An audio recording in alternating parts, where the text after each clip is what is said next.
part 2 in my kombucha series, growing your own Scoby from scratch.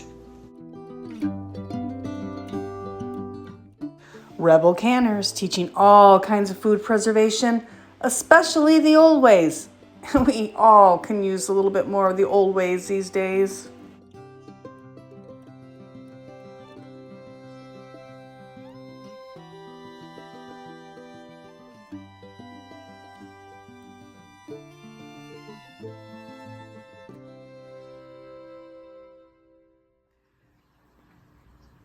So I just took my Scoby out and made a batch of kombucha, but I have all this liquid that was left in my little Scoby habitat when it was given to me that is older. It has a lot of the mother on the bottom starting to form. And so I want to see if I can make my own Scoby.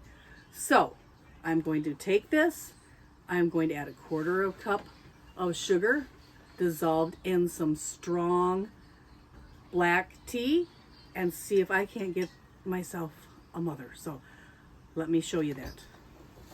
All right, we're here. So I have the tea bags that I was using. If I didn't, I would just get 2 fresh ones, but I have these I was using.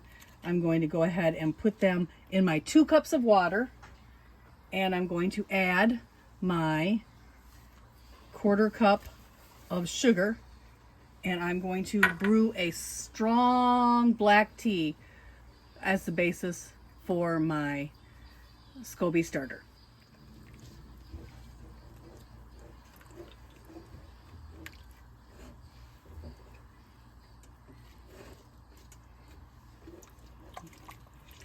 All right, so I'm just gonna let this steep for 10 minutes and make a real strong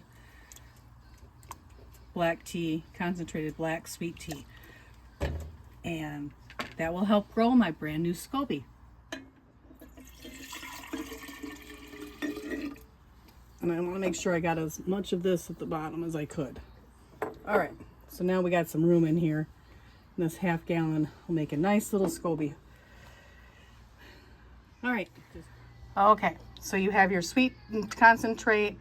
It was a little less than 2 cups. I put a little liquid in there to cool it off. I'm gonna go ahead, it's now below 90 degrees, and pour it into my container. This will feed all of the bacteria in there. I will put a coffee filter lid on in a little bit here. That's what I have, I just need to cover it up. All right, so now I'm going to put a coffee filter, replace the lid with a coffee filter lid, and I'm going to let this sit and see how long it takes for a new Scoby to form. And I'll check back with you, Rebel Canners. Hey, be sure you're subscribed, because sometimes YouTube does some funny things with that. And be sure to hit the like button on your way out. Thanks.